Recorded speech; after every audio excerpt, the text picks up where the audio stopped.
Assalamualaikum warahmatullahi wabarakatuh. A'udzubillahi minasyaitonirrajim. Bismillahirrahmanirrahim. Alhamdulillahilladzi hadana li hadza wa ma kunna linahtadiya laula an hadanallah. Asyhadu an la ilaha illallah wahdahu la syarikalah wa asyhadu anna Muhammadan abduhu wa rasuluhu la nabiyya ba'dah. A'udzubillahi minasyaitonirrajim. Bismillahirrahmanirrahim. Ikaila ta'su ala ma fatakum wa la tafrahu bima atakum. Shadaqallahul azim. Para handetolan, sahabat-sahabat saya, mari kita melanjutkan ngaji kitab Minhajul Abidin. Terlebih dahulu halin wa nikmatin dan bersalawat Allahumma shalli ala sayyidina Muhammad wa ala alihi washabihi. Para sahabat dan hadirin jamaah rahimahullah, kita pada satu pendapat Imam Ghazali, dan ini yang paling benar, adalah sekali lagi bahwa urusan dunia, urusan rezeki sudah tercatat di dalam Lauhul Mahfuz. Dan ini telah ditentukan sejak zaman azal. Tapi ada beberapa pendapat ulama yang tentu berbeda dengan Imam Ghazali, Imam Hatim, Syekh Imam Syakib. Beliau mengatakan begini, qalu inna rizqa la yazidu wa la yanqus bi fi'il 'abdi lakinil malu yazidu wa yanqus. Pendapat yang salah ini mengatakan begini, sesungguhnya rezeki tidak akan bertambah dan tidak akan berkurang. Namun rezeki itu dapat bertambah dan berkurang karena upaya-upayanya. Pendapat ini wahadza fasidun. Menurut Imam Ghazali, pendapat bahwa karena kasab manusia, karena af'al, karena fi'lin, perbuatan manusia itulah, maka dia akan mendapat harta yang banyak, atau karena dia tidak bekerja kemudian hartanya menjadi sedikit, itu adalah fasidun li'anna dalilu fil maudhi'aini wa hafidda wa kitabatu wal kismah. Ini pendapat yang batil karena sesungguhnya bukti dua hal yang tadi, ada orang yang tidak bekerja hartanya banyak karena makomnya tajrid. Ada yang bekerja keras tapi juga biasa-biasa. Nah, karena itu tidaklah benar kalau orang mengatakan karena upayanya itulah Allah harus mengabulkannya dan dia harus kaya. Karena belajar yang tekun, banyak, dia harus pintar dan harus dijamin rezekinya, dan dia harus lebih kaya daripada orang yang tidak sekolah, maka ini adalah pendapat yang tidak benar. Karena nyatanya banyak orang yang tidak sekolah, bekerjanya biasa-biasa saja, tapi kenyataannya rezekinya melimpah. Seperti yang saya sampaikan tadi, ayatnya likaila ta'su ala ma fatakum wala tafrahu bima atakum. Kami jelaskan yang demikian itu supaya kamu jangan berduka cita terhadap apa yang luput dari kamu, dan supaya kamu jangan terlalu gembira terhadap apa yang diberikannya kepadamu. Jadi kalau orang masih dalam posisi cukup, sedang, itu bukan berarti Allah tidak mencintai. Kemudian orang yang kaya raya itu yang dicintai, bukan. Atau sebaliknya, orang yang miskin itu yang dicintai. Kemudian orang yang kaya raya itu bukan. Ini menunjukkan Allah lah yang berkuasa terhadap hambanya, umatnya, terhadap apa yang Allah kehendaki terhadap seseorang. Ya. Nanti pertanyaannya apakah ini adil atau tidak adil? Itulah kekuasaan Allah. Karena di balik ketentuannya itu pasti ada hikmah. Siapa tahu orang yang kaya Orang yang biasa kemudian diberi kekayaan justru lupa pada Allah. Orang yang diberi kekayaan biasa justru dekat dengan Allah. Padahal intinya manusia itu adalah untuk liya'budun wa ma khalaqul jinna wal insa illa liya'budun. Maka dengan demikian walau kana bitolibil yazid wa bitar ke yangkus, seandainya adalah rezeki dengan mencari itu bisa bertambah, wabit tarki dan meninggalkannya itu menjadi berkurang, lakana lil asa wal farahi mautiun, maka pasti kondisi sedih dan kondisi senang akan memiliki tingkatan. Maka dengan demikian tidak adil. Urusan kurang itu Allah, itu berarti Allah mencintai juga. Urusan dia diberi lebih itu juga bisa senang, karena yang kurang dan yang lebih juga sama-sama diberi kesenangan. Gitu ya. Ini Imam Ghazali falsafahnya sangat tajam. Ini bukan masalah karena kita berupaya sekuat tenaga menjadi kaya dan yang tidak berupaya berarti harta kita berkurang, tidak. Itu semua karena Allah dan itu menunjukkan Allah mengasihi kita dengan cara Allah. Idza huwa qassara wa tawanna hatta fa'tahu, apabila seorang kurang dan lambat sehingga akan kehilangan rezeki, maka semua orang akan bekerja keras. Nyatanya orang kerja keras yang kaya yang itu. Nyatanya orang bekerja dalam bidang yang sama, tapi rezeki yang melemah, yang melimpah, yang meruah, limpah meruah itu bukan yang lain. Nah, itu berarti apa? Kewajiban kita itu hanya untuk ikhtiar. Siapa yang menentukan? Allah. Nah, wajadda wa sammara hatta khasalahu, dan ia akan bersungguh-sungguh dan cekatan sehingga dia akan meraihnya. Nah, seakan-akan dunia itu dia yang menentukan. Tidak.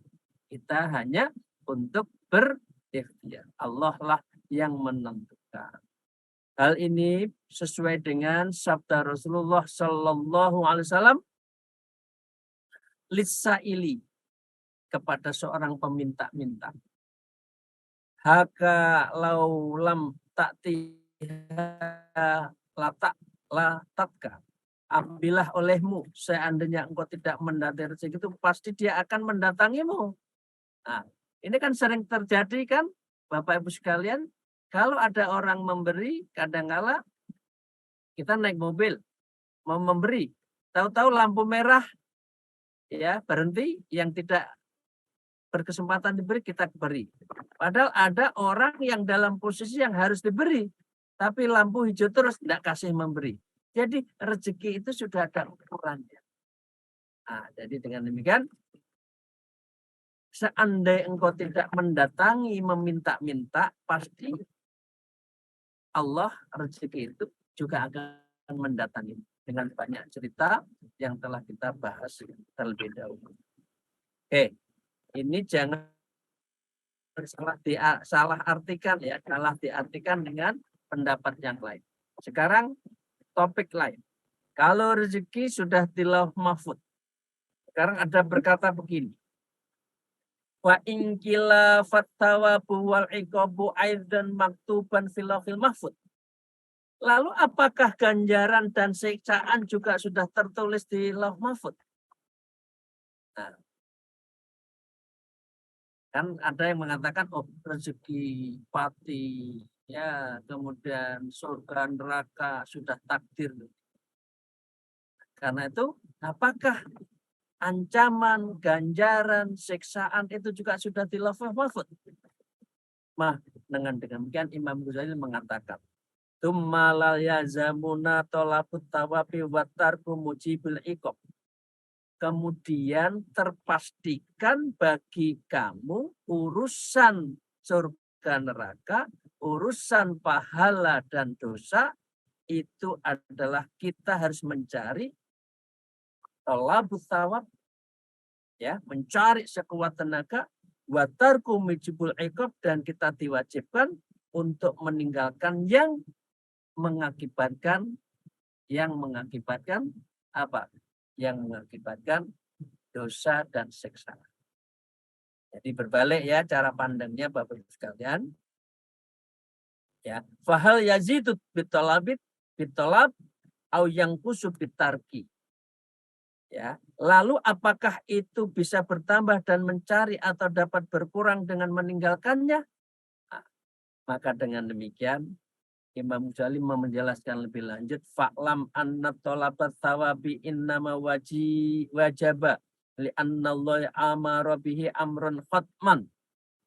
Maka ketahuilah bahwa mencari pahala sejujurnya diwajibkan hanyalah kepada Allah dan memerintahkan kita semua itu dengan perintah yang khatman, yang pasti. Wa ada ala tarkihi, dan telah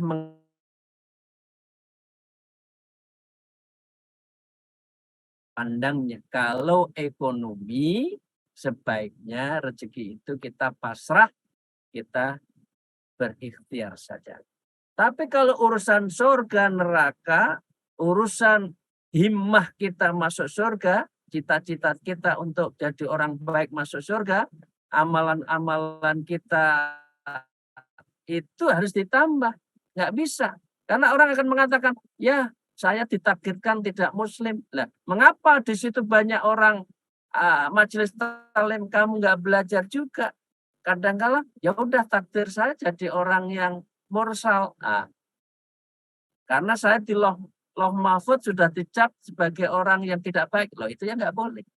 Di dalam konteks akidah yang menyangkut amal ibadah, maka itu berlaku yang namanya amar ma'ruf nahi munkar.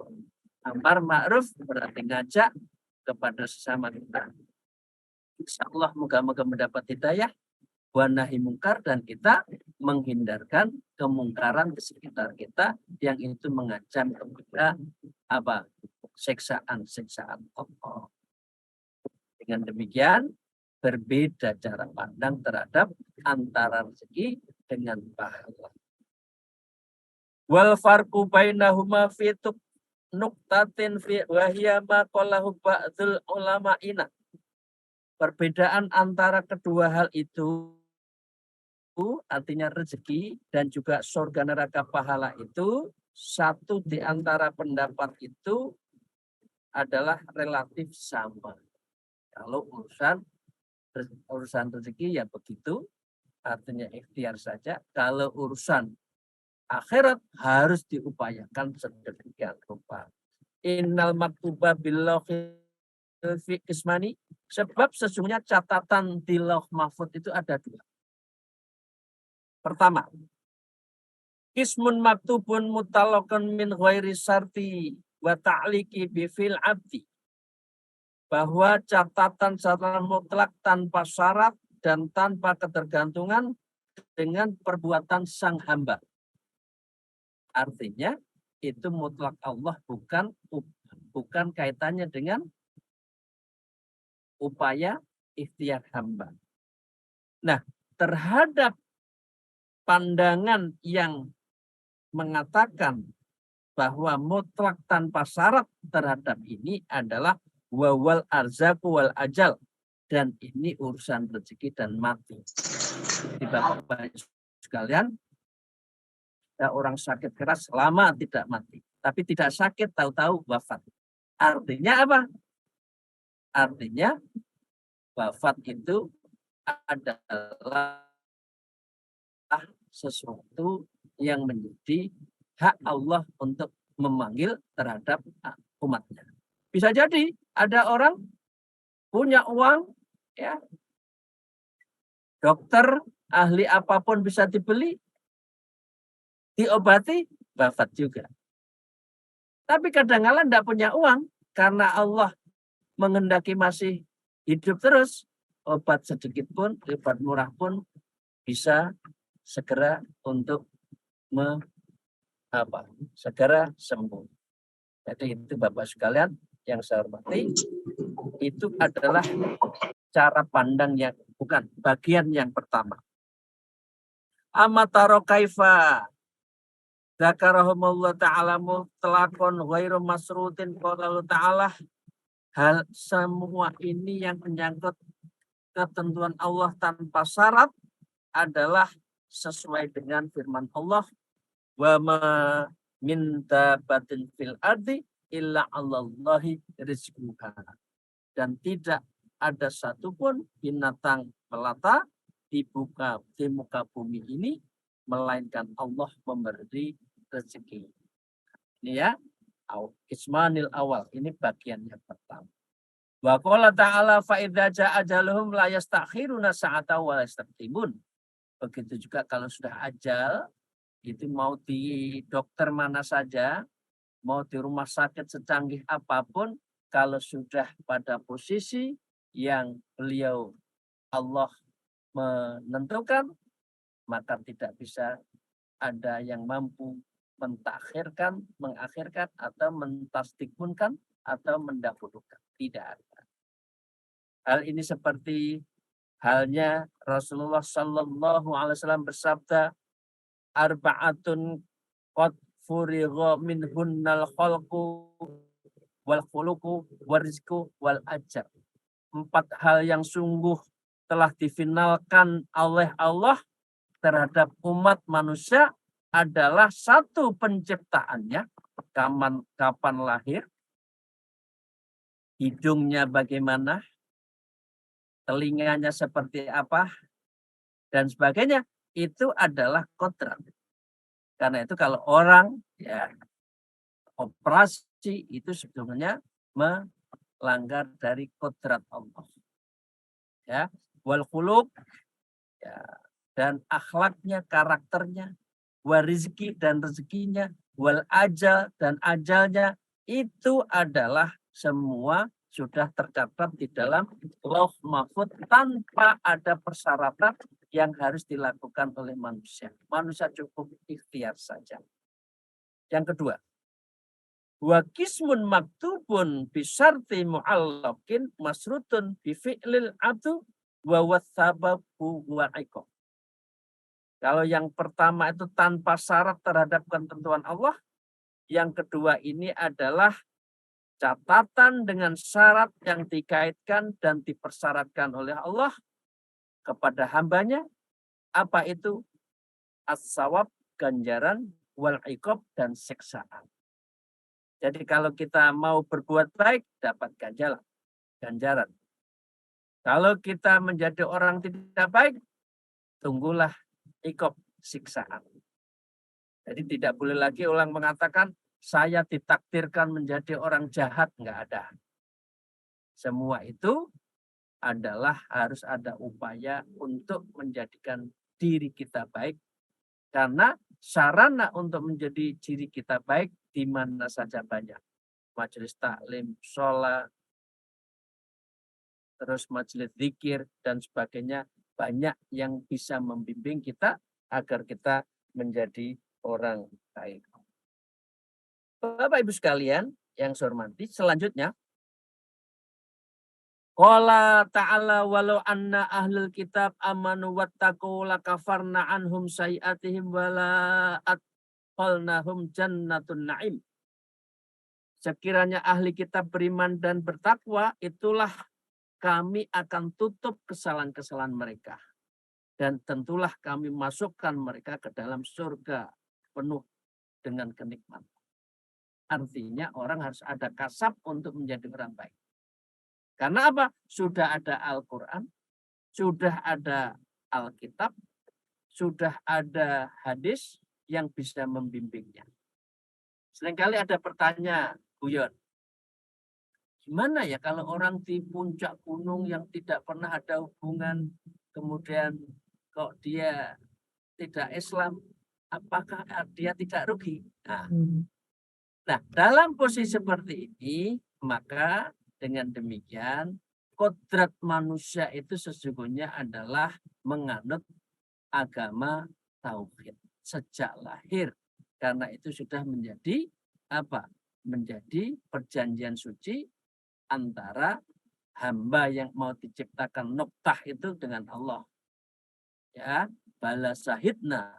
Ya, saya mensaksikan bahwa Allah lah yang menjadi Tuhan saya. Urusan akhirnya dia tidak dapat hidayah karena dianya tidak mau upaya. Jadi jangan maklumlah dia di puncak gunung, kemudian dia tidak muslim, tidak, nggak boleh. Karena itu harus ada mengikuti pada qismus tsani, yaitu ada cara pandang kedua tentang iqab wasawab, itu harus ada syarat dan itu harus dilakukan oleh kita. Fa ingkila panahnu najidut talibin yajidunal arzak wal amwal. Lalu kami menemukan para pencari, mereka memperoleh rezeki dengan berbagai harta, sedangkan orang-orang yang lain tidak mencari, ya. Wat tarikina ya'timu wa yaftarun, dan mereka tidak mempunyai apa-apa dan mereka berkondisi fakir. Nah, ini ada kenyataan, ya memang dia nggak kerja fakir. Nah, tapi dia kaya, kemudian kerja keras kaya. Nah, kok ada yang begitu? Nah, maka dengan demikian itu takdir Allah, itu qada Allah. Nah, gila terhadap hal seperti itu, ka'annaka la tajidu ma'adzalika taliban mahruman fakiran. Ada juga menurut Imam Ghazali seolah-olah engkau menyertai pendapat itu. Tidak pernah engkau menjumpai pencari orang yang terlambat lagi fakir. Dan orang yang tidak mencari sebagai orang yang berkelapangan berlimpah ruah. Artinya ada juga watarikan farihun mafruhun ghaniyan. Orang yang tidak mencari malah kaya raya juga banyak. Jadi jangan urusan rezeki, jangan bicara kausalitas. Jangan bicara tentang sebab akibat, karena itu Mu'tazilah, dan dalam pandangan akidah Ahlussunnah wal Jamaah tentang rezeki tidak berpandangan seperti itu. Bala inna hadza wal aktsar, ya sesungguhnya ini adalah pendapat yang sering terjadi. Lita'lama anna dzalika wa takdirul azizun alimun wa takbirul al-malikul hakim, agar engkau bisa mengerti bahwa perkara rezeki itu adalah ketentuan Allahu yang aziz. Ya, Allahu yang alim, yang maha mengetahui.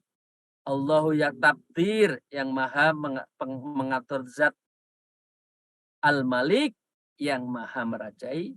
Al-Hakim, yang maha bijaksana. Allah sudah maha bijaksana. Orang yang ukurannya gelas jangan mencari kita sebagai ember, nanti muntah-muntah juga.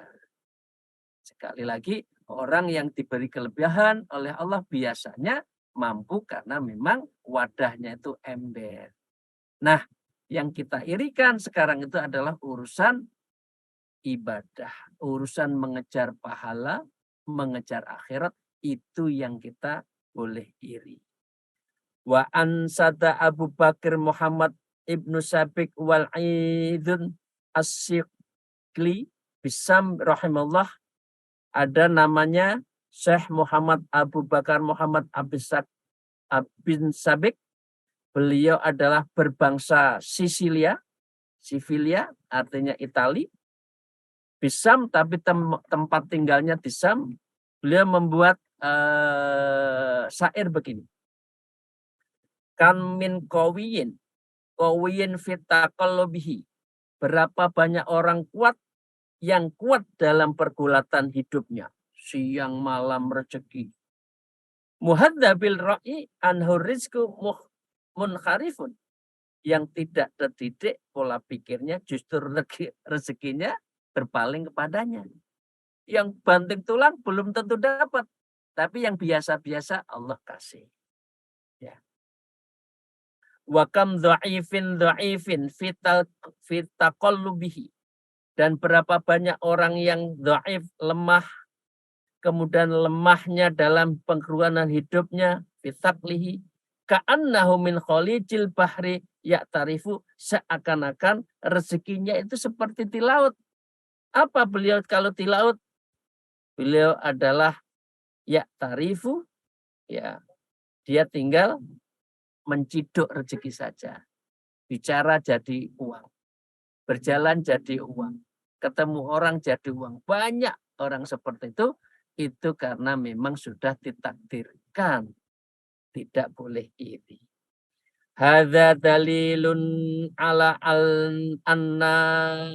annal ilaha lahu. Inilah bukti bahwa Allah Tuhan bagi kita yang maha menentukan fil qalqi sirin, dan itu adalah sir rahasia Allah terhadap rezeki seseorang, laisa yang kasifu, bukan karena apa yang tidak bisa disingkap, karena Allah yang bisa menentukan semuanya itu. Karena itu rahasia Allah untuk memberikan rezeki yang lebih banyak antara orang satu dengan orang lain. Fa in qulta hal tadkhul badiyatal bila zatin. Apakah engkau bisa memasuki gurun pasir tanpa berbekalan? Nah, di sini ada dua pendapat. Kalau kita ya ingkana laka kuwatan qalbi ta'ala, kalau kita yakin perjalanan di padang pasir dan kita yakin pada Allah, ya, maka dengan demikian Allah akan memberikan pertolongan. Maka jalanlah asal kamu untuk bisa berjalan dengan penuh keyakinan, maka jadilah engkau seperti orang awam dengan berbagai ketergantungan mereka. Kalau sebaliknya tidak yakin, kalau tidak yakin ya sudah, nggak usah. Tapi kalau yakin, Allah pasti kasih. Nah, walaqad sami'tul Imam Abil Ma'asir rahimahullah, Abu Ma'ali rahimahullah berkata, inna man jara ma'allah ta'ala ala adatin nas. Sesungguhnya orang kebiasaan manusia. Jarallahu ma'ahu ala ma huwa adatun nas fi kifayatil mu'annah. Maka Allah akan berlaku terhadapnya sesuai dengan apa yang menjadi kebiasaan manusia dalam mencukupi biaya hidup orang itu. Kalau kita tidak yakin, nggak bisa. Tapi kalau kita yakin, mampu. Karena Allah, innallaha ma'ana. Wa huwa ma'akum aina makun. Asal kita yakin urusan rezeki itu sudah pasti dijaga. Jadi dengan demikian, wa hadza kalamun hasan jiddan, dan ini adalah ucapan yang bagus yang bisa menjadi apa? Pedoman kita agar manfaatnya melimpah bagi orang-orang yang mau merenungkan. Sedikit lagi satu kasus. Hal ini maaf saya ada kaitannya. Fa in qulta alaihissallahu ta'ala yaqulu wa tazawwadu fa inna khairaz taqwa. Maka dengan demikian maka berberkalah. Berberkalah itu karena sesungguhnya sebaik-baik bekal adalah takwa. Falam anna fihi qaulaini. Dua ini ada dua substansi. Substansi pertama, akhaduhuma annahu zatul akhirah. Pendapat yang mengatakan bahwa berbekal takwa itu untuk akhirat. Ya, waladzika qala khairuz zatit taqwa, dan sebaik-baik bekal adalah takwa untuk akhirat. Kalau dunia pasrah saja. Walam yakul khotamat dunya wa asbabuha, dan ayat ini tidak ada hubungannya dengan materi duniawi dan berbagai penyebabnya. Jadi itu ya Bapak sekalian, kadang-kala orang menyalahkan, oh, saya sudah takwa. Nah, takwa itu untuk akhirat nanti. Bukan kita dengan takwa kemudian menuntut dunia, tidak. Jadi begitu ya Bapak Ibu dalam hal mengartikan pendapat yang berkaitan dengan berbekalah, karena sesungguhnya sebaik-baik bekal itu adalah takwa. Ibu dan Bapak sekalian yang saya hormati, demikian yang kita bisa bahas sore hari ini. Semoga Allah membimbing kita, meridhoi kita, dan betul-betul apa yang kita kaji ini menjadi ilmu yang bermanfaat Dan ilmu manfaat itu salah satu cirinya adalah kita lebih yakhshallah, lebih takut pada Allah, dan kita harus meningkatkan ibadah-ibadah kita kepada Allah. Mekaten terima kasih. Akhirul kalam. Alfu minkum. Wallahul muwafiq ila aqwamit thoriq. Wassalamualaikum warahmatullahi wabarakatuh.